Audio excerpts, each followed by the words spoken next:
Muchas gracias a todos. Soy el doctor José Javier Mendoza Velázquez. Soy médico especialista en psiquiatría. Hoy, por razones de agenda, no pude estar ahí con ustedes desde el INSABI. Normalmente ya saben que yo estoy ahí y aprovecho para, digamos, sí, eh, recaptar trabajo de equipo de aquí del INSABI. Me da mucho gusto una vez más que sea jueves, que estemos hablando de salud mental. Hoy, de manera particular, me siento muy honrado de que nos acompaña la doctora Ana Luisa. La doctora Ana Luisa Pintel ella estudió la licenciatura en psicología en la Universidad de las Américas, es doctora por aquí, hizo su doctorado aquí en la UNAM. Actualmente Sí. está en la Universidad de McGill en Montreal. Ella, digo, orgullosamente es mexicana, ha trabajado muchas líneas, particularmente suicidio y duelo, y hoy le pedí de manera particular que habláramos sobre estos duelos que no cesan.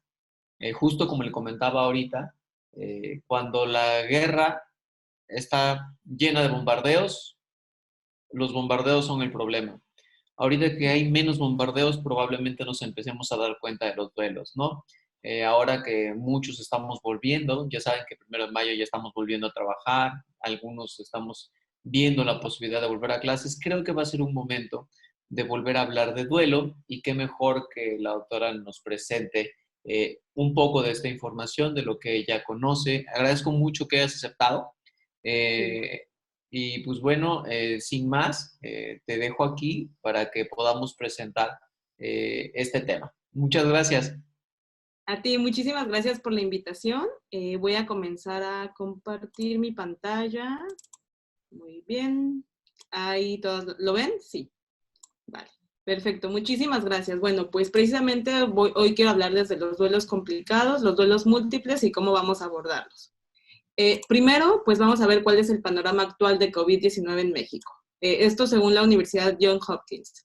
Bueno, pues en México hay alrededor de 2 millones de casos confirmados de COVID-19, donde el radio de casos y fatalidades es alrededor del 5%, y hasta el momento se están registrados más de 200,000 muertes en este momento, ¿no? Entonces, como lo sabemos todos, creo que estamos viviendo actualmente, seguimos viviendo, que ya ha pasado un año, pues un desafío que es a nivel sanitario, ustedes como trabajadores de salud, pero también a nivel social, económico, comunitario, político, cultural, sin precedentes. Como José Javier lo mencionaba, esto es equiparable a un desastre natural, igual que un huracán, igual que una guerra. Estamos viviendo una situación que no hemos salido de ella y que a través de la investigación en salud mental, pues bueno, podemos aprender lo que ya se vio cuando como sociedad atravesamos por otro tipo de catástrofes naturales y podemos ir aprendiendo y viendo qué es lo que va a pasar con nosotros, ¿no? Entonces, pues todos estamos expuestos a sufrir situaciones críticas que van a romper nuestro equilibrio psicosocial.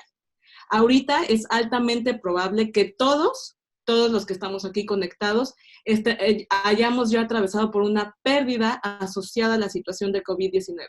Y cuando hablo de pérdidas, quiero definirlo que la pérdida puede ir desde la percepción de pérdida de la libertad, pérdidas económicas, pérdidas de empleo, pérdidas incluso de relaciones de pareja, y en el peor de los casos, fallecimientos de familiares, y ahora ya no hablamos de uno, ¿no? Sino de 1, 2, 3, 4, ya tenemos casos de situaciones donde una persona ha perdido familiares, el empleo, pérdidas económicas, entre otras cosas.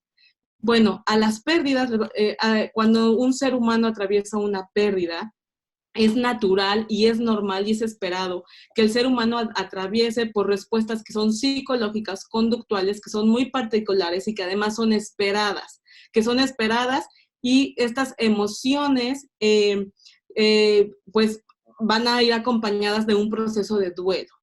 Entonces va a ser natural que la persona sienta emociones como el miedo, la confusión, el enojo, la tristeza, la ansiedad, la preocupación. Y primero que nada, lo que quiero mencionarles y que me gustaría que ustedes aprendan es que estas emociones no son negativas. Tal vez socialmente nos han dicho que debemos evitarlas en todo momento, que debemos no sentirlas, pero estas emociones vienen de manera natural ante nosotros, con nosotros, y vienen para protegernos y defendernos del ambiente. Entonces es esperado y es natural, y debemos permitir que la persona que está atravesando por duelos o por duelos múltiples, que la persona atraviese y manifieste, y hay que validarle estas emociones a estas personas. Les quería mencionar además que muchas veces también olvidamos que las emociones se manifiestan o se van a procesar en un órgano, y ese órgano es el cerebro. Y esto a veces lo olvidamos, ¿no? Creemos que el cerebro, no sé, ¿no? Que las emociones se dan en otro lugar y que no están asociados a nuestra biología. Sin embargo, en esta investigación, estos neurocientíficos pusieron a participantes a comparar qué áreas cerebrales se activaban cuando nosotros percibíamos un dolor físico de un dolor emocional o un dolor social. Y resulta que las mismas áreas cerebrales, que son la corteza del cíngulo anterior y la corteza prefrontal ventral derecha, se activan. ¿Qué quiere decir? Que el cerebro no tiene la capacidad de distinguir cuando estamos sintiendo un dolor por un estímulo físico o cuando viene un dolor por una causa emocional o social.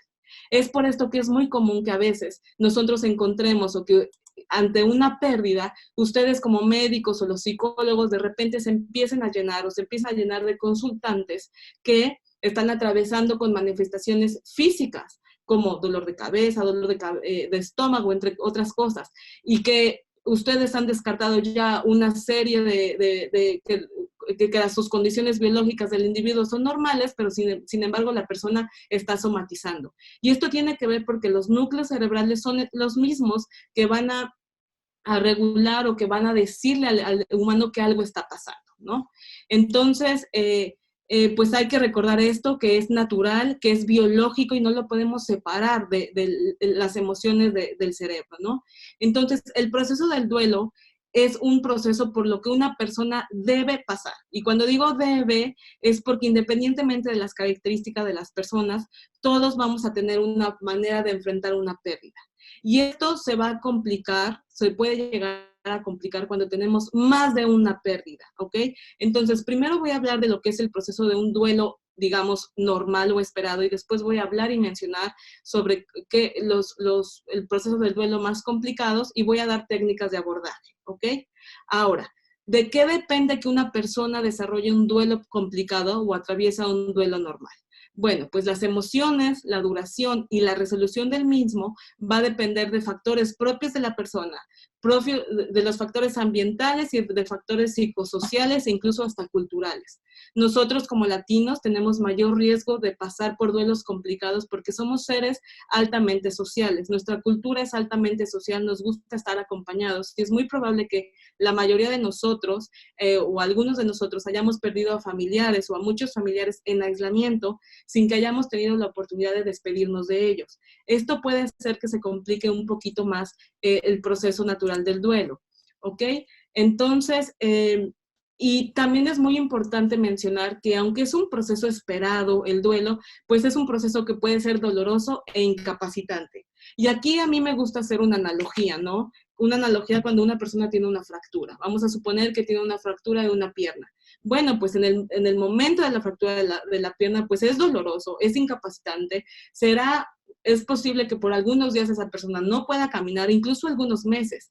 Lo mismo va a pasar ante una pérdida y ante un duelo. El cerebro, en este caso, como les mencionaba, se va a fracturar, va a necesitar tiempo, puede ser que llegue a incapacitarse, sobre todo en las primeras o cuando acabamos de recibir la noticia de la persona que hemos perdido. Y este proceso de duelo puede verse, se puede como revivir y nuevamente pasar por estas etapas cuando empieza otro duelo, cuando perdemos a otra persona. Entonces puede ser que se complique. Y si hacemos la analogía con la fractura, bueno, ¿qué pasa si una persona está fracturada de una pierna y está en el proceso de sanación y de pronto hace algún movimiento y se vuelve a fracturar ese sitio o se vuelve a lastimar esa zona o un poco más arriba o más abajo? Pues probablemente la persona pues va a tener más dolor aún, ¿no? Entonces, podemos hacer esta analogía con nuestros pacientes cuando nos enfrentemos y tengamos enfrente de nosotros una persona que está atravesando por una situación de múltiples duelos. Decirles que es normal y que es esperado todas estas emociones y sentimientos que están atravesando. A través de otros estudios ya se ha visto que la mayoría de las personas, la mayoría de la sociedad, estas emociones que son negativas van a remitir de manera espontánea, no van a requerir ayuda. Generalmente se resuelven sin dificultades, sin embargo, en algunas situaciones particulares puede presentarse un duelo complicado o un duelo patológico. Esta psicóloga, Elizabeth Kluber, ella describió este proceso de duelo y lo dividió en grandes rasgos en 5 etapas. Estas etapas no están, no quiere decir que si ya pasaste por una, luego sigue la otra. Las etapas no son lineales, no todas las personas pueden experimentar cada etapa, una persona puede brincar de una etapa y regresarse a otra, pero de manera general, estas son las emociones que son esperadas, que vamos a observar en una persona y de manera probablemente intensa por al menos una duración 6 meses. Esto es normal, la temporalidad es muy importante. Durante 6 meses es probable que observemos que una persona esté primero en una fase de negación. ¿Qué quiere decir? Que no quiere ver la realidad, que no puede creer lo que está pasando, que esté sintiendo que todo esto es irreal. Incluso la persona puede llegar a despersonalizarse. ¿Qué quiere decir? Que se desconecta, que no recuerda qué está pasando y de pronto vuelve a recordar en dónde está y qué es lo que está sucediendo. Esto es esperado y sobre todo cuando es muy reciente el suceso. La persona después puede pasar a una etapa de ira, que es cuando surge el enojo, cuando intenta buscar a los demás, cuando intenta culpar a los demás, empieza a pensar como, ¿y si yo no la hubiera invitado a venir? ¿Y si yo hubiera llegado a tiempo? ¿Y si yo la hubiera llevado mejor con tal médico y no con tal otro médico? La persona va a salir, va a manifestar muchas preguntas, va a manifestar el sentimiento de injusticia y se va a estar preguntando, ¿por qué yo? ¿Por qué a mí? ¿Por qué se fue esta persona si era tan buena? Etcétera. Esto también es esperado o normal.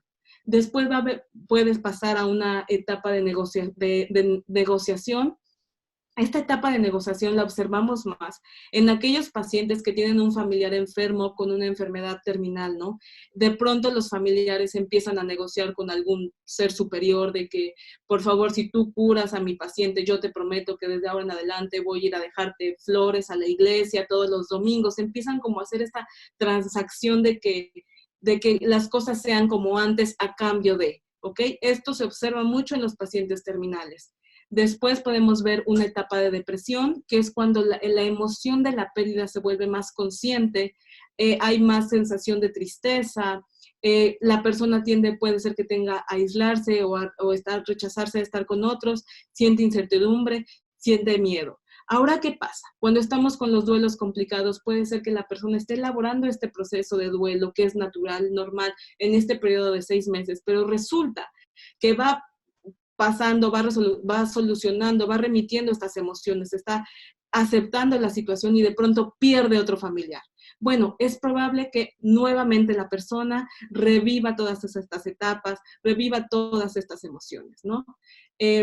Y para esto es muy importante que nosotros aprendamos a definir qué es una crisis, ¿no? Porque es probable que la persona o que nuestro paciente esté en crisis constantes. La crisis va a ser un periodo temporal de desorganización e incapacidad para manejar situaciones particulares mientras se utilizan los medios cognitivos, conductuales y emocionales para responder a la misma.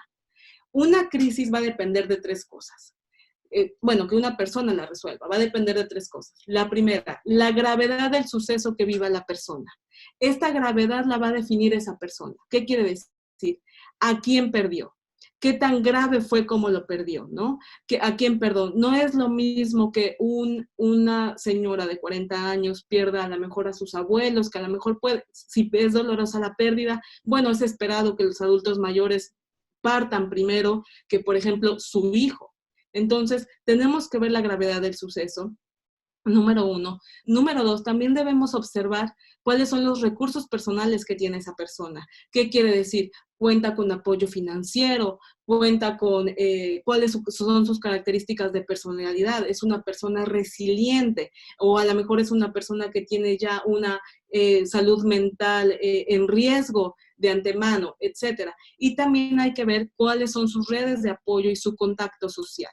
y sus contactos sociales, porque como les menciono, no es lo mismo que una señora de 40 años haya perdido a sus abuelos, pero tiene al esposo y un trabajo estable y además muchos amigos y familia extensa, que una persona de 45 años que haya perdido a sus hijos y además al empleo y además esté sola, aislada en otro país, por ejemplo, ¿no? Entonces, esto es muy importante porque vamos a partir desde los recursos de la persona. Muchas veces somos juiciosos ante la presencia de una crisis de una persona y puede ser que tendamos a minimizar o a maximizar lo que está pasando o incluso peor que lleguemos a comparar, ¿no? Que lleguemos a decirle a la paciente como, oiga señora, pero si usted acaba de perder a tal persona, uy, no, pues yo conocí otro paciente que perdió a todas estas otras personas y no se está comportando como usted. A ver si ya se va poniendo en sus 5 sentidos, por favor.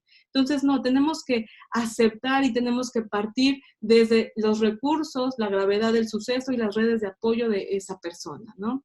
Entonces, vamos a entender que un trastorno por duelo prolongado es definido como la prolongación crónica de los síntomas, que tiene que ver con un estado de preocupación intensa o sentimientos de extrema añoranza de la persona fallecida, además de un sentimiento emocional profundo y dificultad notable para el desempeño cotidiano durante al menos 6 meses allá de lo esperado. En este caso, la temporalidad va a ser muy importante. Cuando estos sentimientos duran o este estado de preocupación intensa va más allá de 6 meses, entonces es probable que empecemos a hablar de duelos complicados. Cuando estamos hablando de duelos múltiples, bueno, esta temporalidad seguramente pues se va a extender, ¿no? Y va a ser esperado que la persona se le esté complicando resolverlo. Lo primero que tenemos que hacer ante un duelo múltiple cuando nos llegue un paciente es, bueno, transmitir que sentimos su pérdida y que estamos aquí para poderle ayudarlo. Mencionarle también a la persona que es una experiencia que debe ser compartida y que es más fácil si se vive acompañado y se contiene. Es muy probable que las personas quieran aislarse. Muy bien, vamos a mencionarle a la persona que tiene todo el derecho de aislarle, pero vamos a recordarle que del apoyo emocional va a depender que este proceso sea más fácil o más difícil para esa persona doliente, ¿no? Y en este primer momento de consulta vamos a tener que identificar cuáles son los rasgos de personalidad, cuáles son sus mecanismos de afrontamientos que tiene el doliente, porque esto nos va a dar conocimientos de saber con qué herramientas cuenta la persona y qué herramientas vamos a desarrollar en ella. La primera pregunta que tenemos que hacernos en consulta es, bueno, ¿ha sufrido una pérdida importante últimamente esta persona? ¿Cómo le ha afectado esta situación? ¿Qué ha sido un pariente cercano, un amigo? Además de la pérdida que ha tenido, también ha perdido el empleo, su casa, dinero, su comunidad, etcétera. Y vamos a determinar cuál es el tiempo transcurrido desde este suceso y si han sido pérdidas múltiples. Si la persona ha tenido una pérdida importante, bueno, y además pasó hace más allá de 6 meses o ha pasado por una experiencia potencialmente traumática hace más de un mes, entonces también tenemos que descartar si hay presencia de una condición médica psiquiátrica como depresión, como trastorno de estrés postraumático, un abuso de sustancias o comenzar a sospechar sobre un trastorno por duelo prolongado, ¿no? La segunda pregunta que podemos hacer es que ver si hay sentimientos importantes de duelo, ¿no? Entre los sentimientos importantes de duelo que tenemos que identificar son la tristeza, la ansiedad, el enojo, la desesperación, la aflicción y preocupación por la pérdida. Ver si hay la presencia de recuerdos intrusivos, imágenes de la persona difunta y pensamientos asociados con ella, etcétera. Y también tenemos que descartar si hay una pérdida del apetito, pérdida de energía, trastornos del sueño, falta de concentración, aislamiento social y retraimiento. Todos estos síntomas tienen que ver con una condición de depresión. Y también tenemos que ver si hay dolencias físicas sin causa médica aparente, como por ejemplo palpitaciones, dolores de cabeza, dolores y molestias generalizados que tienen que ver con síntomas de ansiedad. Y reacciones de duelo que no son más de los normales, que tienen que ver más allá con el entorno cultural. ¿Qué quiere decir? No hay que espantarnos si, por ejemplo, de repente la persona nos menciona que vino el familiar a despedirse en ellos en sus sueños. Esto es esperado dentro de nuestra cultura. Nosotros creemos que vino a despedirse y es muy aceptable. Acá en Canadá creo que la persona nos vería de una manera más diferente o más rara porque no, culturalmente esto no está dentro de lo que se vive aquí día a día. También es esperado normal dentro de la cultura que a lo lejos escuchamos la voz de nuestro familiar difunto que ha pasado o caído más allá. Digamos que esto es esperado, ¿no? Y vamos a mencionar o vamos a identificar que es probable que haya síntomas importantes de duelo si se cumplen todos aquellos de los siguientes criterios que voy a mencionar. Si hubo una o más pérdida en los últimos 6 meses aproximadamente, la presencia de cualquiera de los síntomas anteriores, si comenzaron o están asociados después de la pérdida, y si hay una dificultad notable con el funcionamiento diario a causa de los síntomas, que van más allá de lo esperado en el contexto cultural, o que hay una búsqueda de ayuda para aliviarlos. Nosotros vamos a identificar que hay un duelo complicado cuando es más allá de los 6 meses y cuando ya está dificultando el desarrollo, la interacción, la persona deja disfuncionar en la sociedad, ya sea en su trabajo, ya sea, si estamos hablando de un adolescente, en la escuela, que va más allá de 6 meses. Y también vamos a vamos a tener que poner principal atención si existe la presencia de pensamientos o conductas, ideas suicidas, ¿no? ¿Qué quiere decir? Que tenemos que descartar si hay alguna condición médica concomitante, si hay presencia de autolesión o suicidio, de depresión o incluso de consumo de sustancias. Muchas veces nuestros pacientes van a tender a consumir alcohol como una manera, como un mecanismo para afrontar estos procesos de duelo.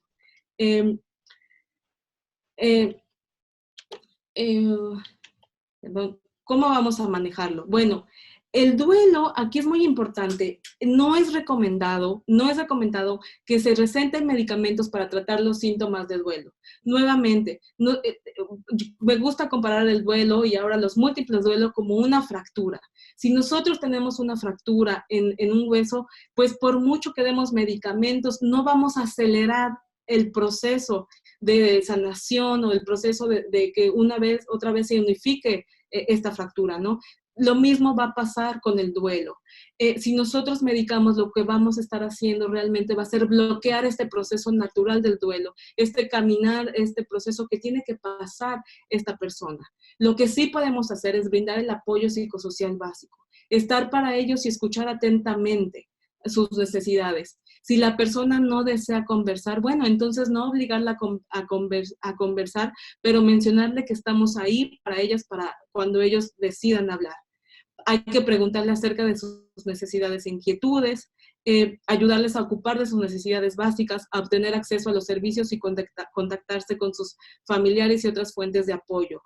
¿Qué quiere decir? Que probablemente en este primer paso, cuando la persona está disfuncionando, la manera en que podemos apoyar es, pues básicamente ayudándole a hacer los quehaceres de la casa de día a día que por sí misma no puede hacer. Por ejemplo, a veces la persona no puede preparar sus propios alimentos, o si tiene hijos no puede ir a recoger a sus hijos. Entonces lo que tenemos que hacer es encontrar un miembro de la familia o alguien que pueda estar ahí, que pueda reforzar y acompañar en estos momentos y que pueda hacer por ella las cosas en este primer momento. El segundo paso, que es muy importante, es validar constantemente la gama de emociones por la que está pasando. ¿Qué quiere decir? Que si la persona está sintiendo tristeza, comentarle que es natural que sienta tristeza, que es normal que sienta enojo, que sienta culpa, impotencia, diciéndole, es esperado. Si yo estuviera en tu lugar, probablemente estaría sintiendo lo mismo. Decir que es normal que lo que está pasando. Decirles que es esperado va a hacer que la persona aligere esa carga que está sintiendo. También es importante que identifiquemos la negación temprana. ¿Qué quiere decir? Que ante una pérdida del duelo, la persona crea que esto no está sucediendo. Podemos hacerle en este momento entender, comenzar a hacerle ver lo que está pasando para que entonces pueda entrar en este proceso de duelo y comience a transitar por todas estas emociones. Es importante también mencionar que al inicio, pues en los primeros momentos hay mucha fatiga física y psicológica, y es probable que ahorita que pasemos a la normalidad y que entremos nuevamente a retomar nuestras actividades y de pronto miremos atrás y veamos todo lo que hemos perdido, que se empiece a manifestar este proceso de fatiga física y psicológica. También es importante mencionar que es probable que se presenten síntomas físicos que tienen que ver con la somatización, y hay que permitir que la persona le surjan todas las preguntas, independientemente si tengamos la respuesta o no. ¿Qué quiere decir? Que la persona va a empezar a mencionarnos, es que si yo no lo hubiera invitado a que viniera a este sitio, tal vez no se hubiera contagiado de COVID. Bueno, pues es una pregunta válida que se puede hacer la persona, no tenemos la respuesta, no lo sabemos, pero vamos a permitir que surja, vamos a permitir que la persona se exprese. También es muy importante evitar dar falsas esperanzas o información incorrecta, sobre todo si no sabemos el pronóstico del familiar, decir todo va a estar bien, no te preocupes, vas a ver que se va a recuperar, no, todo va a estar bien, no lo sabemos. Entonces es muy importante evitar dar falsas esperanzas y también mencionar que es probable que estamos en circunstancias especiales donde no podemos acompañar a esos familiares que estamos perdiendo en los hospitales, y pues esto puede ser que se nos complique este proceso de duelo. Como otro método de abordaje también puede ser que tenemos que mirar más allá si hay factores de estrés psicosociales existentes. ¿Qué quiere decir? Y que si la persona, además de estar pasando por un proceso de duelo, ¿qué otros factores de estrés tiene la persona? Tiene además que lidiar con temas legales, tiene además que lidiar con otros temas de solucionar otro tipo de cosas. Vamos a identificar, vamos a hacérselo ver y vamos a reforzar el apoyo social de quién puede apoyar y acompañar a esta persona, y también podemos mencionarle a la persona que podemos enseñarles técnicas para el manejo de estrés, como respiración diafragmática, o que haga meditaciones guiadas pero cortas, etcétera. No vamos a mandarla a meditar cuando nunca en su vida ha meditado, porque probablemente esto le va a estresar más, sino la persona tiene que identificar una actividad que a ella le gusta y que pueda darse al menos al día 15 minutos para sí misma, para poder lidiar con esta situación que está pasando, que está atravesando. También el tercer paso que podemos hacer es orientar a la persona y decirles cuáles son las reacciones que van a tener o cuáles son las reacciones comunes después de una pérdida. Podemos explicarles que las personas pueden reaccionar de diferentes maneras después de una pérdida importante. Algunas tienden a mostrar emociones fuertes, mientras que otras no van a mencionar. Muchas veces pueden llegar a consulta diciendo, es que no ha llorado la pérdida de ese familiar, es que no se ha desahogado. Bueno, pues probablemente hay personas que no lloren, y eso no quiere decir que no estén sintiendo un dolor emocional tan fuerte como aquellas que sí lo hacen. Probablemente esa persona tenga otra manera de expresarlo de una manera diferente, y también es muy importante mencionar, y sobre todo a los hombres donde se les han enseñado que llorar no es bueno o que llorar es de débiles, pues mencionar y normalizar que si desean llorar, pueden hacerlo, y que eso no significa que sean débiles. También es muy importante explicarle a la persona que es probable que en el momento que estén atravesando el duelo, que ellos crean que ese dolor y tristeza que están sintiendo nunca se van a desaparecer. Lo que podemos mencionarles es que en la mayoría de los casos, estos sentimientos se van a atenuar con el tiempo, independientemente de que tengamos duelos múltiples. Bien, va a tardar más tiempo en desaparecer, pero van a desaparecer eventualmente. Y también es muy importante mencionarle a las personas que puede ser que incluso dentro de los procesos de duelos, pues se sientan bien por un tiempo, hasta que algo les pasa que recuerdan esa pérdida y se pueden llegar a sentir tan mal como en un principio. Esto es normal, y también estas experiencias se tornan menos intensas y menos frecuentes conforme va pasando el tiempo. Aquí es muy importante que les manejemos la culpa. Muchas veces creen las personas que está mal sentir alegría o sentirse normal o sentirse bien en un momento determinado cuando hay un proceso de duelo. Muchas veces creemos que dos emociones no pueden coexistir, que no puedo estar triste por el fallecimiento de mi familiar y al mismo tiempo contento porque vi a un familiar muy lejano que vino al velorio y que pues quería verlo, ¿no? Entonces, estas dos emociones pueden coexistir, es normal, es natural y habrán días que la persona puede estar mejor, más funcional y al siguiente día o puede ser que le recuerde algo y nuevamente contacte con emociones que son displacenteras. Esto es normal. Y también es muy importante mencionar que no hay una manera buena o mala de sentir un duelo. Puede ser que a veces la persona esté muy triste y en otros momentos se pueda divertir y no hay que criticarse por sentirse así en este momento. Es muy importante también que ustedes como médicos, bueno, pues traten las condiciones concomitantes, ¿no? ¿Qué otras condiciones médicas está atravesando la persona? Y si es necesario hacer ajustes de acuerdo al contexto cultural, pues hay que hacerlos. ¿Cómo vamos a hacer que las personas retomen sus actividades previas? Por ejemplo, ahora que estamos haciendo capacitaciones y he estado haciendo capacitaciones justamente a profesores, los profesores estaban muy preocupados porque los alumnos, después de que han perdido a sus familiares, no han retomado sus actividades. Y decían, es que ya van 3 meses y los alumnos no se están conectando y están, lo más probable es que no sabemos qué estén pasando con ellos.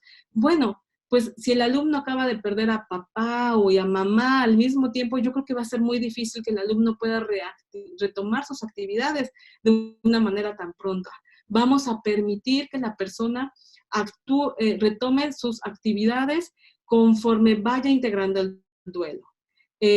Retomar tareas previas, incluso esforzándose poco a poco para retomarlas, pero porque si obligamos y empujamos a la persona o al alumno a que se reintegre de golpe o de sopetón, pues esto puede, vamos probablemente a generar acciones desadaptativas. El proceso del duelo no es rápido y ni mucho menos es fácil. Y cuando estamos hablando de duelos múltiples, pues todavía se va a complicar más. Si bien no es fácil, tampoco va a ser imposible y vamos a alentar y validar los procesos previos que la persona ha hecho. Por ejemplo, si la persona dijo, ¿sabes qué? Es que salí a caminar, caminé 2 cuadras, pero no pude más, me puse a llorar, me acordé de mi mamá y me regresé a casa, decirle, muy bien, ok, fue un esfuerzo, muy bien, probablemente después vas a poder caminar más. O sea, hay que validar todas estas emociones sin juzgar, sin decir, ay, ya te tardaste, es que ya deberías estar caminando, ¿qué te pasa? ¿No? Y también cuando nosotros le mencionamos a una persona que no se abandone, pues le tenemos que definir qué significa no abandonarse. No abandonarse va a significar que cuide su alimentación, que cuide su sueño, que cuide todas estas actividades que van a repercutir en su salud mental. Cuando estamos hablando de niños pequeños, es muy importante que le preguntemos a los niños, que respondamos las preguntas de los niños. Muchas veces tendemos a minimizar a los niños y los niños están muy pendientes de lo que está pasando. Creemos que por protegerlos desde una muy buena intención, a no explicarles que la situación de que el abuelo está enfermo o la abuela ha fallecido, etc. Sin embargo, es muy importante que les expliquemos a través de oraciones claras y sinceras y que sean apropiadas a su nivel de desarrollo. No hay que mentirle cuando él pregunte por la ausencia de algún ser querido. Si nosotros mentimos, en el niño vamos a provocar confusión y esto puede hacer que quebrantemos su confianza, la confianza que tienen en nosotros, ¿no? También tenemos en niños que ver la presencia de un pensamiento mágico y tenemos que rectificarla. Esto se observa en los niños pequeños, sobre todo, quienes pueden llegar a pensar que son los culpables de que mamá y papá hayan fallecido o que nuestro ser querido se haya ido porque murió porque se portaron mal o se lo hicieron enojar. Entonces hay que rectificar en ellos estos pensamientos. También es importante mencionarle que en los niños pequeños es probable que veamos conductas regresivas, que veamos cambios de comportamiento, de estado de ánimo y somatizaciones. ¿Qué quiere decir? Que el niño a lo mejor tienda, si ya había dejado, no sé, ya había logrado avisar a ir al baño, que pues nuevamente de pronto se haga pipí nuevamente, o que si el niño ya había superado, ya había avanzado en su desarrollo, que se regrese un poquito. Esto va a ser esperado, ¿ok? Y en adolescentes es muy probable que veamos como si no hubiera pasado nada en ellos, ¿no? Como ellos no se vieron afectados, ellos no pasan como nada, también hay que permitirles un proceso por el que van a pasar la negación, no forzarlos a empujar a que ya vivan el duelo y eventualmente ellos van a contactar con estas emociones. Y a los niños y a los adolescentes no hay que dejarlos en la deriva con sus emociones, hay que preguntarles en ellos y hay que fomentar que ellos también atiendan a los rituales de despedida y que se integren a las actividades con la familia. Muchas veces no los consideramos porque creemos que contestan mal, para qué les invitamos, si ellos están en su mundo, etcétera. Ellos también están pasando por duelos por procesos de duelo, no solamente de familiares, sino ellos se ven afectados porque en esta etapa de la adolescencia, cuando necesitan de la interacción de otros, cuando disfrutan estar lejos de casa, pues se las vimos interrumpidas y podría ser que nosotros tendamos a juzgar esto en ellos, pero ellos también están lidiando con estas propias pérdidas que están atravesando. Tenemos que ver, en el caso de niños y adolescentes y otras personas vulnerables, si han perdido a sus padres o cuidadores, pues hay que ver con quién se va a quedar, ¿no? Ese menor, y si es necesario que tengamos que contactar con organismos o redes de protección, los vamos a tener que hacer. Si sospechamos de la presencia de un trastorno por duelo prolongado, pues bueno, el acompañamiento en psicología para atravesar estas etapas va a ser importante, o también la referencia a psiquiatría para que, de ser necesario, pues el psiquiatra va a valorar si es necesario que inicie un tratamiento o si el adolescente o la persona tiene las herramientas necesarias para que para que procese este duelo sin medicación. Esa decisión se la vamos a dejar al experto en salud mental, ¿ok? Y pues bueno, hay que recordar también que en adolescentes, pues sus expresiones emocionales son más intensas, se viven desde un lugar más complejo, ellos tienden más al enojo, al aislamiento, y en ocasiones, como les mencioné, son los que menos consideramos. Hay que informarles de todo lo que esté sucediendo, aunque no tengamos la respuesta que nosotros esperamos, y es muy importante en ellos fomentar su contacto con su red de apoyo, ¿no? En este momento los adolescentes se están contactando a través de videojuegos, a través de redes sociales. Bueno, hay que fomentar y hay que permitir que ellos sigan haciéndolo porque es la manera en cómo van a lidiar con sus emociones. Hay que recordar que ellos tienden en esta etapa a ser poco simpáticos y a veces les cuesta entender la dimensión de lo que está sucediendo. Y hay que cuidar y hay que ver si están empleando conductas desadaptativas como el inicio con el contacto de alcohol, de drogas o de otras sustancias.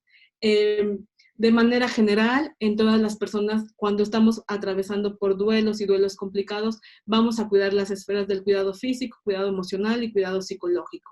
Tenemos que reforzar la alimentación, los sueños. Recuerden que una buena noche es el antecedente de un buen día, ¿no? Mencionarle el aprender a descansar, etc. Y también en este tiempo de aislamiento, bueno, pues va a tener que salir la persona en medida de lo posible con sus medidas de protección, etcétera. En el cuidado emocional, pues siempre validando. Es esperado que tener ciertas emociones y sentimientos, apoyarse, mencionar la importancia de apoyarse en familiares y amigos, también permitir que la persona tenga sus momentos de soledad y en caso de que sea una persona que está en crisis, pues mantenerle una lista de apoyos y de redes, ayudarla a identificar a esa persona con quienes puede contar o con quienes puede contar en estos momentos, ¿no? También es importante que la persona reciba llamadas de condolencias, a enseñarle a solicitar apoyo, recurrir a grupos si es necesario de ayudas, etcétera. Y las señales de alarma vamos a ver. Recuerden que en psiquiatría vamos a tener dos señales de alarma. Las primeras pueden ser que cuando nosotros consideramos una urgencia psiquiátrica son dos. Primero, que haya una alta probabilidad de conducta suicida, va a ser la primera, y la segunda va a ser psicosis. Tenemos que descartar y enseñarle a la persona y tenemos que valorar y descartar de que haya una presencia de ideas suicidas, de que quieran seguir a la persona, pero no solamente que quieran seguir a ese familiar muerto, sino que además haya un plan estructurado, o que la persona está sola, o que la persona está abusando sustancias, y todas estas variables de riesgo que pueden hacer que la persona esté más susceptible a tener una conducta suicida y una conducta desadaptativa. En cuanto al cuidado psicológico, es muy importante que a la persona no se exija a nivel intelectual. Nuestra memoria puede verse afectada y esto puede generar frustración.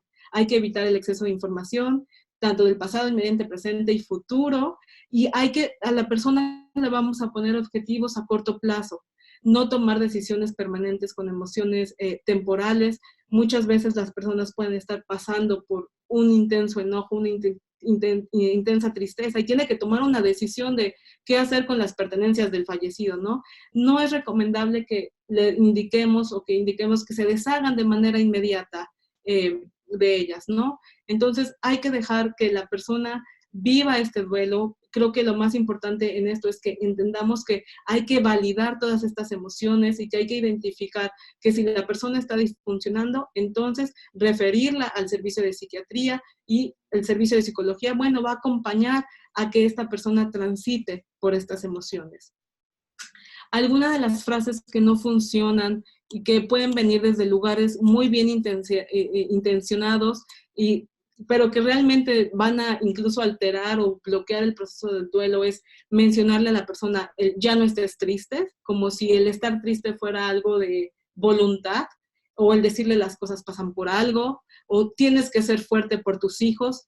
La verdad es que no, si la persona tiene el derecho de estar triste, o ya no llores como una indicación, o ánimo, tienes que estar bien por tus hijos, sal, distráete, la vida sigue, resígnate, así es la vida, así lo quiso Dios, ya no pienses en eso, ya estaba muy enfermo, ya no está sufriendo, esto va a pasar pronto. Pues no sabemos si la persona va a pasar pronto esas emociones, no lo sabemos, entonces no podemos decirle que esto ya va a pasar pronto.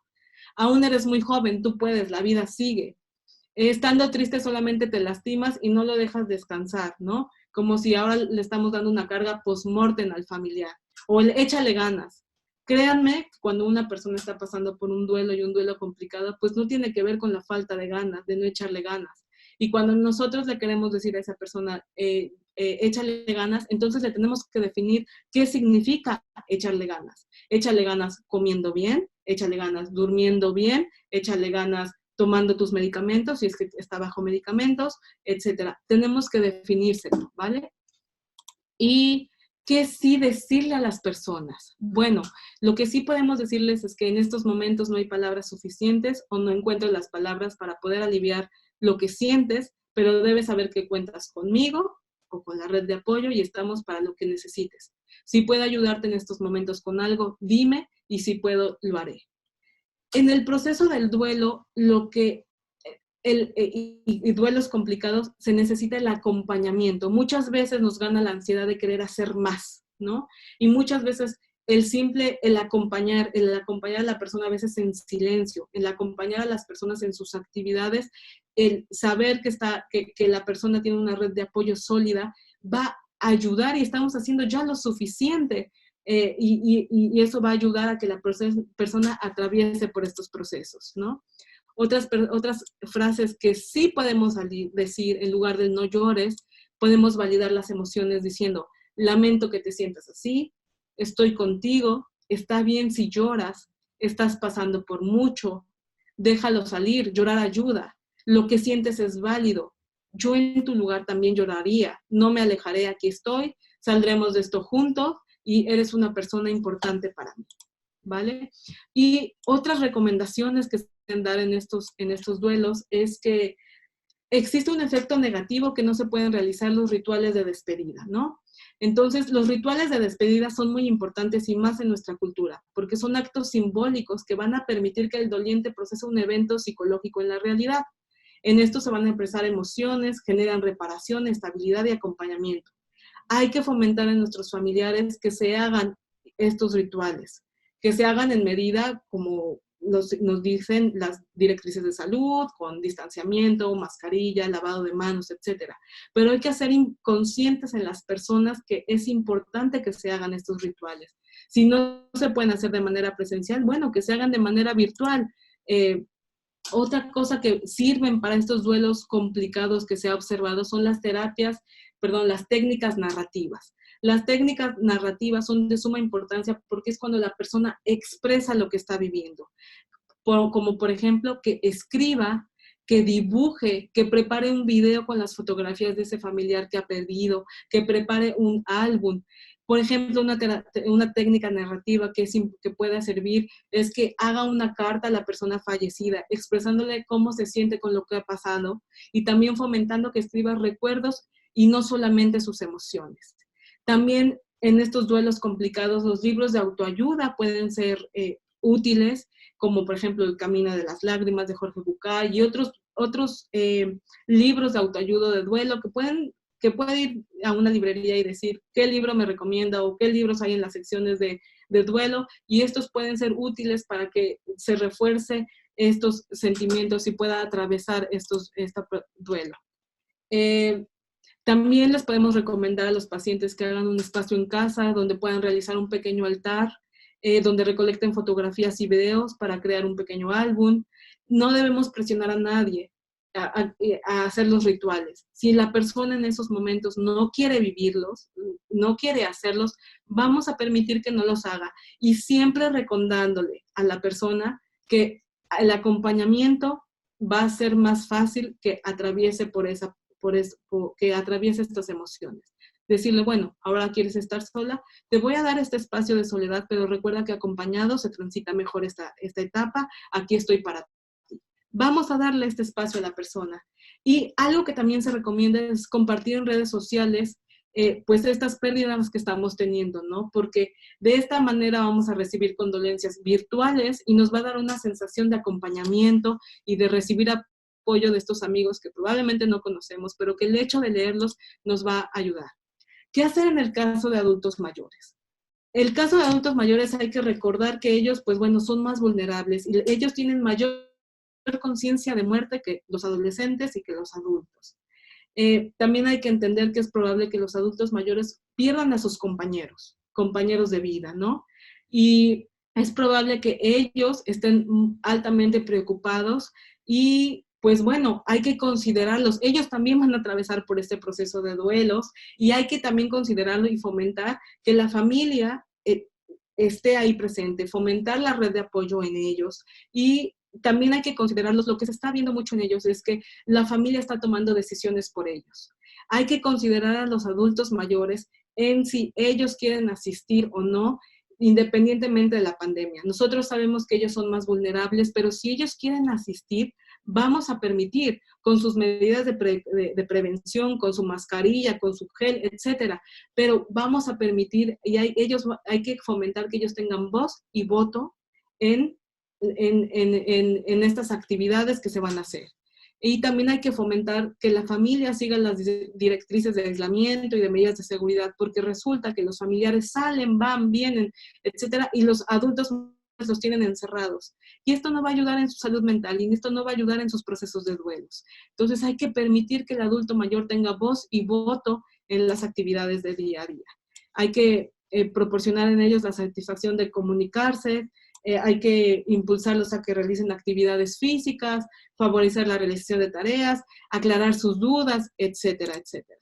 Entonces, para finalizar, ¿qué vamos a hacer con las personas con discapacidad psicosocial? ¿Qué quiere decir? ¿Cómo va a manejarse el duelo, los duelos con las personas que tienen diagnósticos psiquiátricos previos? Bueno, pues el duelo le va a afectar de la misma forma a una persona con una condición médica psiquiátrica que a una persona que no tiene. No porque tenga una condición médica quiere decir que le va a ir peor. Por favor, no estigmaticemos a estas personas. Lo que sí es que como hemos manejado con las otras situaciones, pues tenemos que estar pendientes de ellas, de que sigan con su atención y seguimiento clínico, psicoterapéutico, y hay que ver quién fue la persona que perdió, ¿no? Y cómo le va a afectar, si le afecta directamente, tal vez es la persona que pagaba sus medicaciones, o que pagaba su psicoterapia, o que la acompañaba, etcétera. Entonces, en estas personas que ya tienen un diagnóstico previo, tenemos que ver qué tratamiento emplea, cuándo fue su última cita psiquiátrica, y hay que ver si han aumentado los síntomas o han aparecido nuevos síntomas ahora con estos múltiples duelos. De ser necesario, y si vemos que sí han aparecido o que han agudizado estos síntomas, entonces vamos a sugerir que visite a su médico y vamos a fomentar en ella que evite el exceso de información de redes e informar a la red de apoyo de la necesidad de estar al pendiente de ella. hay que fomentar que tome su tratamiento, que visite al psicólogo, y en ellos también lo que podemos hacer es que mantengamos un listado de teléfonos con las personas que puedan contactar en caso de que lleguen a sentirse mal. Y bueno, por mi momento, por mi parte sería todo, y aún tenemos un espacio para preguntas y respuestas. Muchas gracias, doctora.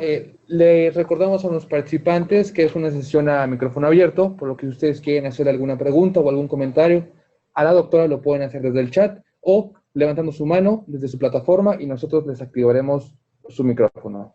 Doctor Mendoza, ¿iba a comentar algo? Sí, igual, ¿no? O sea, situaciones como las que ocurrieron como la de esta semana nos ponen en más perspectivas del duelo. Creo que este espacio, este punto último que mencionas sobre, de repente, estas formas en las que nosotros, por discriminación, queremos proteger a otras personas. Creo que es una cosa muy, muy importante, ¿no? El estar cuidando mucho esto. Ni por discapacidad psicosocial, ni por niño, ni por adulto mayor. Vamos a vivir nosotros el duelo en lugar de ellos, ¿no? Entonces creo que es muy importante permitirles vivir su duelo, como lo mencionaba ahorita Luisa. Y pues bueno, no sé qué preguntas haya por ahí desde el INSABI. Sí, buenas tardes, doctora, muchas gracias. El psicólogo Rafael Aldana de Hidalgo pregunta, con relación a los procesos neurocerebrales, la pregunta es, ¿el aumento de cortisol detonado por múltiples crisis psicosociales puede generar un estado de supervivencia basado en la conversión del estrés para el desarrollo de habilidades de resiliencia? Sí, cuando nosotros estamos, y esto es lo que vamos a ver ahorita, cuando nosotros estamos bajo constantes amenazas, se ha documentado ya que nuestro sistema de estrés a nivel neurocerebral y etcétera, puede llegar a desajustarse. Entonces, cuando ya no haya un estresor allá afuera, nosotros nos quedamos en un estado hipervigilante. Puede ser que nos quedemos a llegar a estar asustados, como percibiendo amenazas allá afuera todo el tiempo. Y de manera crónica, esto puede estar asociado a depresión y ansiedad. Esto ya ha sido documentado, pero esto va a ser en ciertas personas o en personas vulnerables.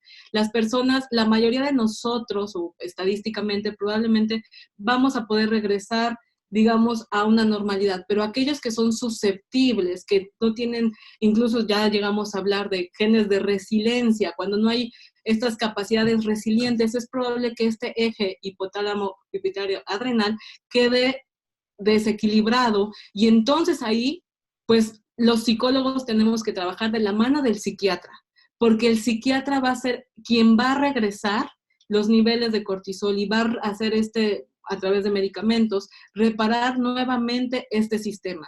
Si nosotros nos quedamos al paciente y ya vemos que ya no hay allá afuera amenazas, que el paciente en teoría ya tendría que estar estable, tendría que estar funcional, pero vemos que sigue cuando no hay coincidencia ya, cuando ya no hay amenazas y sigue presentando estos síntomas de ansiedad o de depresión, etcétera. Entonces, pues nosotros, aunque le demos 15, 50 terapias, el paciente no va a resolver. Tenemos que ir de la mano del psicólogo, tenemos que ir de la mano de la red también psicosocial para que pueda resolver el paciente, ¿vale? Sí, doctora, con relación también a esta misma inquietud del psicólogo Rafael, hace otras dos preguntas en donde dice, ¿es la resiliencia una manera psicológica social de asimilar el impacto fisiológico del cortisol en el cerebro? ¿O es una tarea meramente natural del cerebro como herramienta de adaptación biológica? Pues las dos cosas. Nosotros nacemos, los seres humanos, nacemos o tenemos la resiliencia incorporada en nosotros, lo vemos desde las especies más pequeñas, es la capacidad de adaptarnos a la adversidad, ¿no? Incluso por selección natural, nosotros, algunos ya se han descrito, se han asociado algunos genes de resiliencia o algunas características epigenéticas, como el medio ambiente va a favorecer o desfavorecer para que el ser humano sea resiliente y se expresen dichos genes para que se controle el cortisol y podamos reponernos ante la adversidad. No sé, Javier, si quieras completar mi respuesta. Precisamente en ese tema, el cortisol es solo uno de esos elementos de la resiliencia. O sea, no es exclusivamente el cortisol. Se han visto muchas otras proteínas protectoras del sistema nervioso central, BDNF, el factor nervioso tumoral alfa. También hay algunos elementos que son inherentes a nosotros que pueden hacernos más o menos resilientes, que están relacionados con la expresión genética de algunos receptores reguladores de nuestras emociones. La historia es que la resiliencia es una capacidad que es variable en cada individuo. Y esto, el otro punto es que la resiliencia desde el punto de vista biológico es una adaptación que funcionó, pero la adaptación como fenómeno biológico a través del cortisol y el juego de todas estas sustancias puede llevarnos a la enfermedad. O sea, la misma historia que en la adaptación nos lleva a la resiliencia, nos puede llevar a la enfermedad. Yo diría más que la resiliencia es este momento de equilibrio entre nuestros factores de protección y factores de riesgo a nivel biológico para tolerar el trauma. En la situación propiamente de vivir experiencias estresantes intensas nos va a llevar a toda esta respuesta que bien mencionaban en esta pregunta. El cortisol es una parte de esto, pero el cortisol, digámoslo así, va a tener representaciones en diferentes puntos, ¿no? Y va a estar como contrapuesto a una gran cantidad de reacciones biológicas y esto nos va a llevar a cualquiera de los dos estados, ¿no? Como bien mencionabas, hay genes relacionados con la resiliencia y también hay actividades que nosotros, digo, particularmente en mi trabajo con psicología, hay muchas actividades que se pueden promover para favorecer la resiliencia, ¿no? O sea, es el cómo enfrentamos un problema, el cómo gestionamos el estrés. ¿Por qué? Porque no es que tenga que ver con que no tenemos cortisol, pero sí tiene que ver con el hecho de que qué hacemos con ese cortisol que se libera y dependiendo de la intensidad y dependiendo de nuestros antecedentes, cómo lo conducimos para que no lleve al trauma, ¿no? Entonces, sí creo que es muy, muy importante, muy interesante este tema. El duelo al final del día es una parte normal. Y esto es una de las cosas que mencionaste muy claramente. No hay forma de vivir el duelo, no hay forma de vivir la pérdida sin duelo, no hay forma de vivir el duelo sin dolor, no hay forma de vivir el duelo sin que se sienta. Pero esto que mencionabas al final, la progresión siempre tiene que ir hacia la mejoría. Y si no va hacia la mejoría, hay que pedir ayuda. Muchas gracias, doctor. Aquí también tenemos otra pregunta de Lucero Tomás Cortés que dice, ¿podríamos emplear los primeros auxilios psicológicos como herramienta de apoyo mientras se canaliza al profesional indicado? Muchas gracias. Sí, claro que sí. Definitivamente los primeros auxilios psicológicos son la primera herramienta de respuesta cuando tenemos a una persona en crisis, ¿no? El estar ahí, el acompañar, el validar, el estar ahí. Claro que sí, se pueden utilizar mientras llegan al psicólogo o al psiquiatra. Gracias, doctora. Aquí el doctor Andrés Esperanza nos solicita activarle el micro. Doctor, buenas tardes. Ya tiene activo su micrófono. Hola, buenas tardes. Como siempre, un placer escuchar a las grandes eminencias, doctora. Muchas gracias por la plática. Como siempre, desafortunada o afortunadamente, hay algunos puntos, ¿no? Que a lo mejor diferimos un poquito. Dicen que más sabe el diablo por viejo que por diablo. Aparte de viejo, soy de un diablo. Entonces, espero que no se cansen de mis participaciones, ¿verdad? Pero vaya, hay veces que no me sé quedar callado. Yo creo que aquí, también quiero hacer la mención de que me ganaron algunos puntos de que quería expresar. Pero bueno, a fin de cuentas, ¿no? Yo creo que primero lo que tenemos que hacer es determinar el contexto de cada situación. Sí, muy cierto, ¿no? Que es comparable la pandemia con una guerra, pero no es lo mismo. No es lo mismo a un sitio de desastre. Yo no he estado en una guerra, he estado en conflictos multitudinarios, pero no se comparan. Sí he estado en desastres naturales, el temblor del 85, estuve en algunas explosiones, por ejemplo, de las pipas que cargan el gas. O sea, estuve en desastres en Cruz Roja muchos años, entonces, pues más o menos, ¿no? Y yo creo que cada situación tiene sus puntos de diferencia. Insisto, yo no he estado en una guerra, no sabría decirles si esta pandemia es como una guerra, aunque es válida la comparación. Entonces, primero ver el contexto, ¿no? ¿Qué es lo que está sucediendo? Y me ganaron lo de los primeros auxilios. Y la primera pregunta es, ¿qué es lo que necesitas? ¿Cómo te sientes antes de llegar? Y mira que vamos a hacer esto, que vamos a cantar. No, espérame, vamos a ver si yo con el canto me arreglo un poquito. Desafortunadamente hemos tenido un pánico causado por los medios. No sé si se haya sabido manejar o no.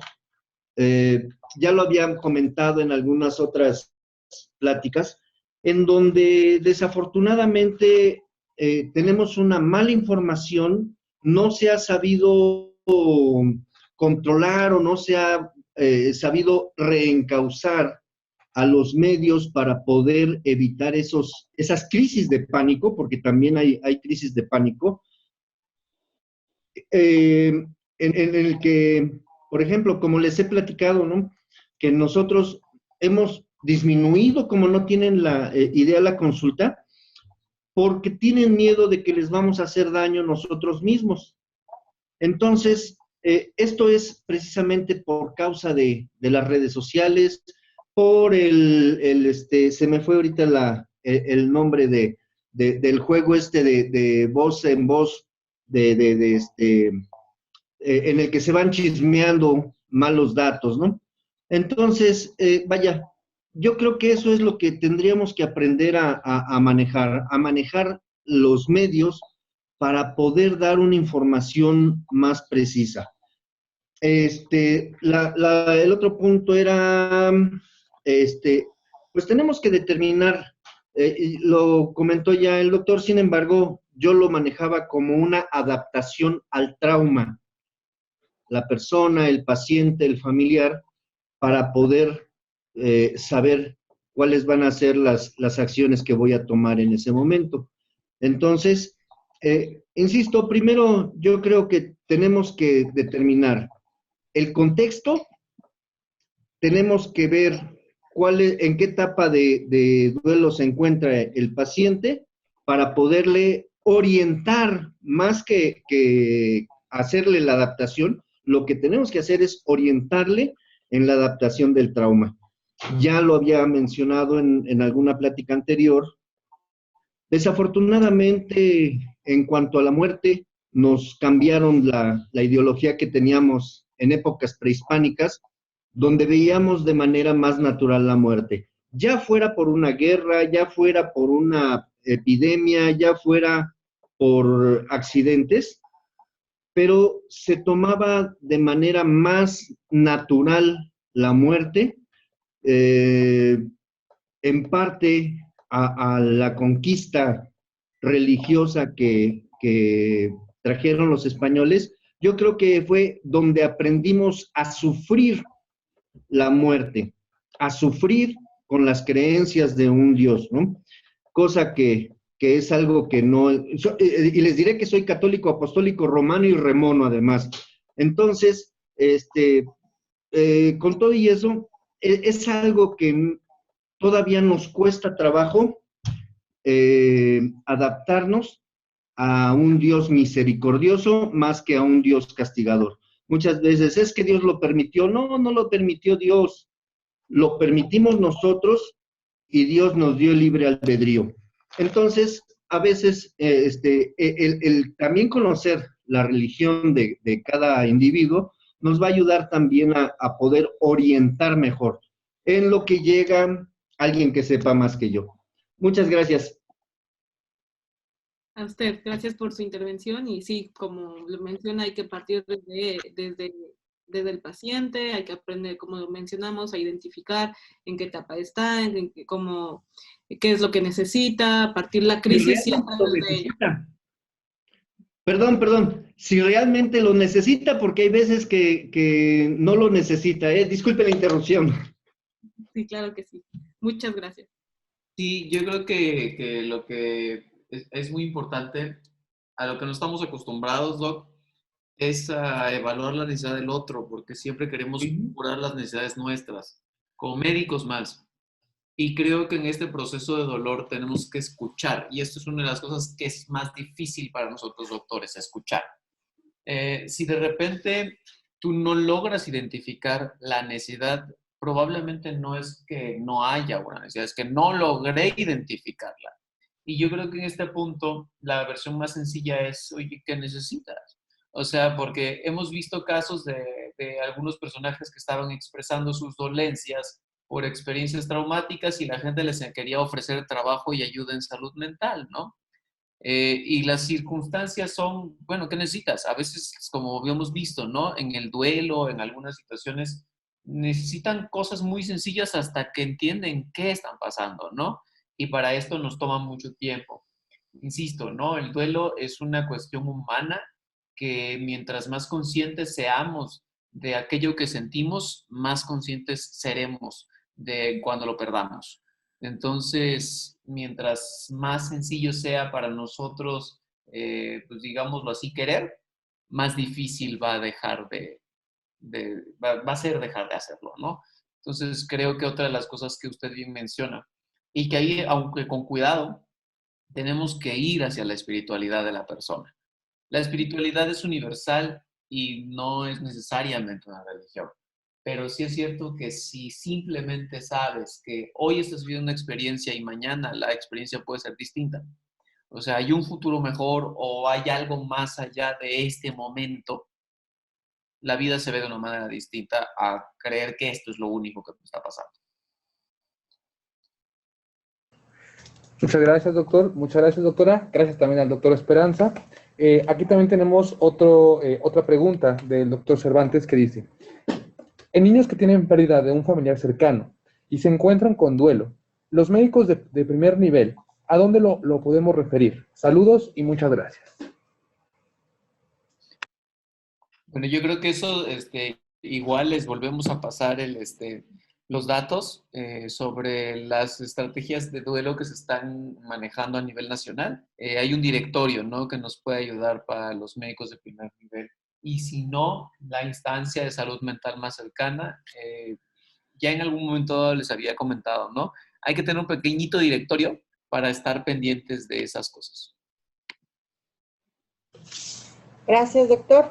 Aquí también tenemos una pregunta de Octaviana Guevara. ¿Existe un tiempo límite para vivir un duelo? El tiempo límite, no, yo creo que muchas veces creemos que hay que superar la pérdida, ¿no? Las personas no se superan, se aprenden a vivir sin ellas, ¿no? Entonces, conforme pasa el tiempo, probablemente, conforme, como lo mencioné en la presentación, conforme pasa el tiempo, lo más probable es que vayamos integrando este duelo y vayan disminuyendo estos síntomas, pero es probable que se revivan, sobre todo en fechas importantes de la persona. ¿Qué quiere decir? Que si es el aniversario de cumpleaños de la persona que perdimos, o si es la primera Navidad que pasamos, o si vemos 10 años después, recordamos la película que le gustaba mucho a mamá que perdimos. Bueno, es muy probable que volvamos a sentir estas emociones y estos sentimientos de añoranza, de tristeza, porque a las personas o el proceso del duelo, cuando nosotros perdemos una pérdida, cuando tenemos una pérdida como humanos, no es que lo olvidemos y punto, sino que aprendemos a vivir sin la persona, lo integramos a nuestra realidad y somos mamíferos, somos seres sociales y que es muy difícil que cuando una vez que generamos apego hacia personas o cosas o situaciones, pues este reaprendizaje de estar sin esas personas, pues va a tardar o nos van a acompañar probablemente a veces hasta el resto de nuestra vida, ¿no? Lo que hay que prestar atención es si este proceso de duelo o estos sentimientos de añoranza nos van a hacer disfuncionar. si entonces estamos disfuncionando, nos está incapacitando ya seguir con nuestras actividades en un tiempo razonable, que va más allá de 6 meses, un año, etcétera, entonces ya podemos acudir a servicios de psicología y de psiquiatría para que nos ayuden a procesar esto y que aprendamos a vivir sin esta persona o sin esta situación. Muchas gracias, doctora. Aquí también tenemos otra pregunta de Mailet González que dice: muchas gracias por su ponencia, doctora. Una pregunta. ¿El duelo puede desencadenar o evidenciar una depresión al grado de requerir tratamiento con escitalopram o alprazolam? Muchas gracias. Sí, justamente como lo mencioné en la presentación, cuando estamos frente a un proceso de duelo hay que descartar 3 cosas. Bueno, a veces vienen acompañadas, puede ser de una condición de depresión, de ideación suicida o abuso de sustancias. Probablemente la persona podría ya tener factores preexistentes o ya sintomatología de tipo depresiva y viene este proceso de duelo y solamente lo que hace es disparar o presentar, es como que digamos la gotita que derrama el vaso para que ya se manifieste la depresión per se. Entonces sí puede destapar una depresión y lo más importante que hay que comunicar es que la depresión está tratable. Entonces, esa persona, nuevamente, referir al servicio de psiquiatría y al servicio de psicología para que se pueda tratar. Gracias, doctora. Y con relación a esto que acaba de decir, el doctor Alvarado pregunta, ¿cuánto tiempo puede llevar un paciente tratamiento con antidepresivos? Esta parte va más para José Javier, pero al menos si en la parte de psicología lo que nosotros explicamos es que los protocolos de manejo para los antidepresivos son al principio 6 meses, vamos a esperar que la persona responda. Si la persona, hay que fomentar mucho en la persona que si, aunque se sienta bien, que por favor no deje los medicamentos. Si la persona puede ir de 6 meses a 1 año. Después se intenta quitar el medicamento. Si la persona recae, el protocolo avanza a 2, si no a 3, si no a 5, y si no es probable que ya se acompañe, sea un medicamento de acompañamiento. Estos son lo que nosotros trabajamos aquí en las guías, y no sé si José Javier quieras completar esta pregunta. Sí, y no hay un tiempo que nosotros podamos decir límite, dependiendo de la respuesta que se vaya teniendo al antidepresivo. La persona que responde a antidepresivos, usualmente evaluamos hacia los 6, 9 y 12 meses qué va a pasar con el antidepresivo. Hacia los 9 y 12 meses empezamos a evaluar si podríamos suspender el antidepresivo. Después de los 12 meses, y hablo de que respondió el paciente, o sea, porque estamos hablando de que aproximadamente entre los días 15 y 21 empieza a observarse la mejoría con antidepresivos, particularmente antidepresivos como el escitalopram. Pero hacia el día 28 es el día que nosotros esperamos una mayor mejoría. Una vez que esta mejoría se da, y con esto estamos hablando de una reducción del 50% de los síntomas, esto es lo que nosotros utilizamos de manera general. Para esto es importante cuantificar los síntomas como médicos, pero igual, no sé si ustedes han visto, y el paciente lo dice, o sea, cuando tú estás viendo un paciente y de repente hacia la 3ª o 4ª semana de repente algo pasó, que ya se siente mejor, es que la depresión está siendo menos sintomática, ¿no? No olvidemos que esto es depresión, no duelo, ¿eh? Y los antidepresivos no están indicados en el duelo a menos que se complique con depresión. En el caso de que se complique con depresión, se trata como cualquier otra depresión. Se toman los tiempos correctos, insisto, que son de aproximadamente, para dejarlo en general, un paciente que sí tuvo respuesta, 1 año, más o menos 3 meses, y hay pacientes con los que tenemos que hacer un trabajo prolongado para dejar el fármaco, no porque genere tolerancia, no por lo que genere dependencia, sino porque a la gente no le gusta vivir con depresión. O sea, cuando has vivido con depresión y después viviste sin ella, y te das cuenta de lo que la depresión te ha quitado, de repente hay mucho temor a soltar el medicamento y no creer que vas a volver a pasar por lo mismo. Situación que pues bueno, se trabaja, y ahí nos ayuda mucho también psicología, porque pues tenemos que empezar a encontrar esos elementos que yo ya cambié gracias a que he estado viviendo sin depresión.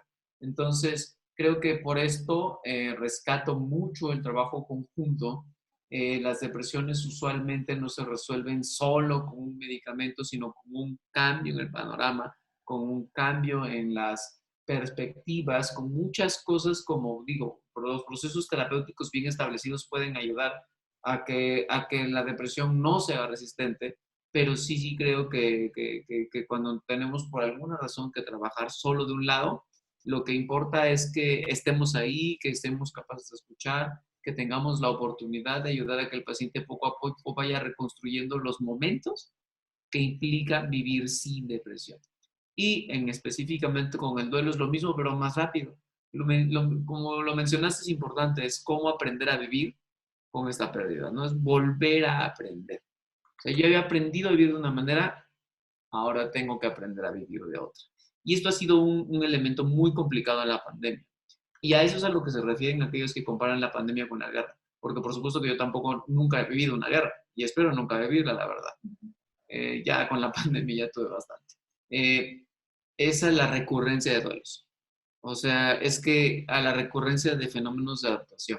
No has salido de una y ya estás enfrentando a otra, ¿no?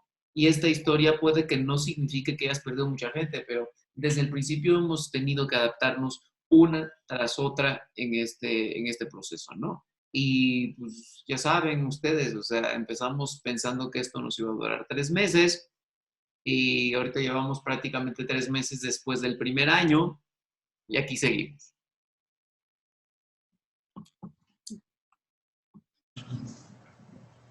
Así es, doctor. Por el momento ya no tenemos preguntas en el chat.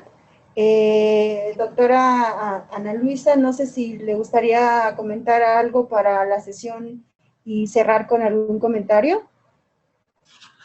No, pues yo creo que es simple y sencillamente como normalizar esto, el validar, el normalizar que el duelo va a ser un proceso por el cual no nos podemos escapar, que es incluso recomendable que no intentemos escapar de él y que acompañemos a nuestros pacientes en este proceso y que aprendamos a identificar los signos de alarma para que entonces ahí refiramos. Sería lo único que podría comentar y cerrar y agradecer por la invitación. Muchas gracias por aceptar. Y pues bueno, muchas gracias a todos una vez más.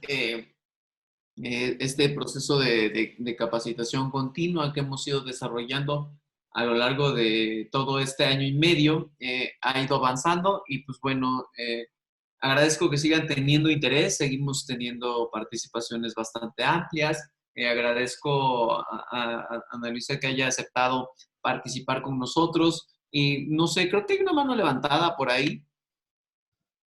Sí, del usuario Loreto. Adelante, buenas tardes. Ya tiene activo su micrófono. Buenas tardes. Para una paciente, bueno, un adulto mayor que tiene depresión, pero ya su depresión ya es de muchos años, está medicada y todo, pero aún así insiste en siempre estar triste, en siempre estar muy aprensiva, y ahorita con lo de la pandemia, pues tampoco se le permite tampoco el salir, y eso la tiene pues mal emocionalmente. Si de por sí está mal emocionalmente, esto la tiene peor. Incluso ha habido ocasiones en las que se les escapa a los familiares, se ha caído porque espera que los familiares salgan a trabajar, se ve sola y se sale. Ya cuando les llaman los vecinos, pues ya sabes qué, tu mamá se cayó y así. Algún lugar donde podrían recurrir, llevarla para una atención Loreto, ¿en dónde estás? en Apan. ¿En dónde? Apan, ¿Dónde es? es Apan Hidalgo, Hidalgo. adelantito de Pachuca. Ok, mira, hay no sé, te voy a tratar de localizar lo más cerca, pero en la entrada de las pirámides está el hospital psiquiátrico que podría dar una valoración un poco más integral. Observo varias cosas en la pequeñísima historia clínica que nos presentas, más allá de la depresión. Que sea adulto mayor, habrá que identificar que estos cambios de conducta no correspondan a un deterioro cognitivo. Habrá que investigar, ¿no? Que también esta depresión no haya sido el presagio de algún deterioro cognitivo y habrá que investigar si el tratamiento está siendo suficiente, ¿no? Porque, Para esto, ¿no? Porque probablemente, digo, la depresión, no olvidemos que es una alteración de las funciones mentales. No es así como, no es como un estado puramente emocional, es un estado también porque las emociones afectan nuestra función mental. Y cuando tenemos cerebros más frágiles, como en el adulto mayor, estas condiciones pueden verse un poco más como fáciles, más bien se visualizan más fácilmente, como ocurre en este caso, ¿no? En el que los cambios conductuales, pues ya nos hicieron ver que hay algo que no está tan normal, ¿no? Entonces yo creo que valdría la pena que fuera valorada por un especialista si se logra, digo, en las entradas de la carretera, ahí están los hospitales de las pirámides. También creo que, bueno, en el otro caso, si también hubiera alguna otra dificultad, porque Hidalgo es un lugar muy grande, eh, en los centros de atención primaria de las adicciones pueden solicitar intervención porque ahí hay psicología y en algunos centros de salud, en los centros de salud más grandes, usualmente por cada 5 núcleos básicos hay un psicólogo. Entonces, pues bueno, identificar cuál es esto y yo igualmente, si ya lo vamos checando, déjame ir viendo qué otros recursos podría haber por ahí, ¿no? O sea, creo que hay que identificar la primera persona que nos pueda ayudar a activar la red de salud mental y canalizar a esta persona ahí para que sea atendida, porque pues, si no, por las consecuencias derivadas de la conducta, esto se puede complicar hacia, pues, no sé, una caída, una fractura, las cosas que complican mucho la vivencia del adulto mayor. sí. Incluso siempre insiste en tener una enfermedad terminal. Eh, ya se le realizaron, bueno, les realizaron varios estudios, ya están viendo pues diferentes tipos de especialistas y todos sus resultados salen pues negativos y ella sigue insistiendo que se le oculta una enfermedad terminal, que está muy enferma, que está muy grave, que nadie le hace caso y todo eso y siempre está triste, siempre está triste.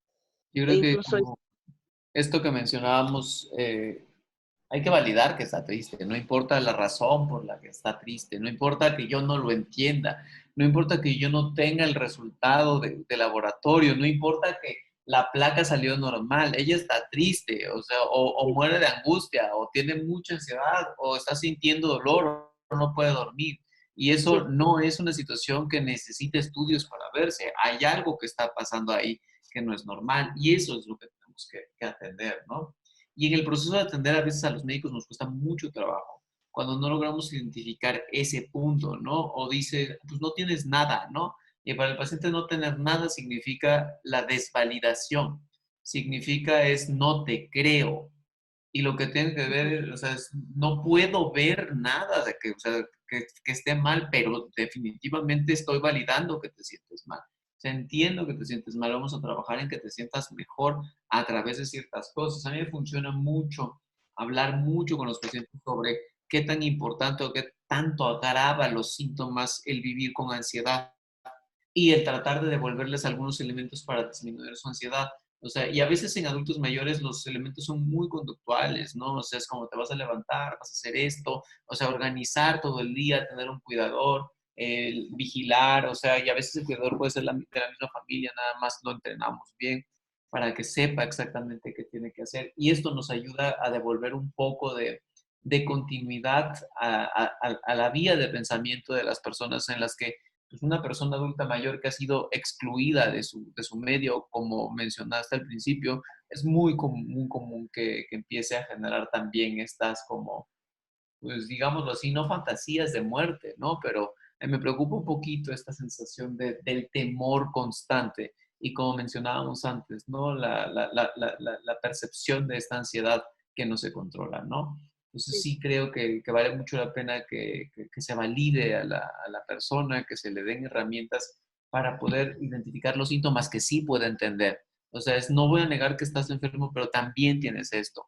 Y esto que nos pueda llevar a algunas otras situaciones. Sí, justo dentro de los hospitales que mencionaba uno es Villa Ocaranza, ujú, que acaba de mencionar Miriam aquí en el chat para que puedan checar la dirección. Ahí es un hospital psiquiátrico, que es el hospital psiquiátrico pues más cercano, ¿no? Si tuvieran derecho a biencia, pues bueno, ya será otra opción por el momento, pero por lo menos aquí es seguro que ya haya alguien que podría apoyar un poco más.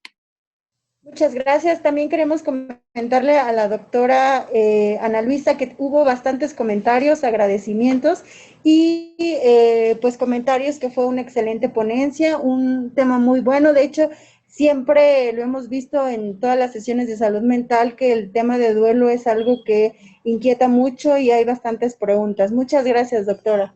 Gracias a ustedes, gracias a ustedes. Pues muchas gracias a todos y pues ya por hoy vamos a dar por concluida esta sesión. Muy bien. Entonces nos vemos en la siguiente semana. Hasta luego a todos. Hasta luego, bye bye.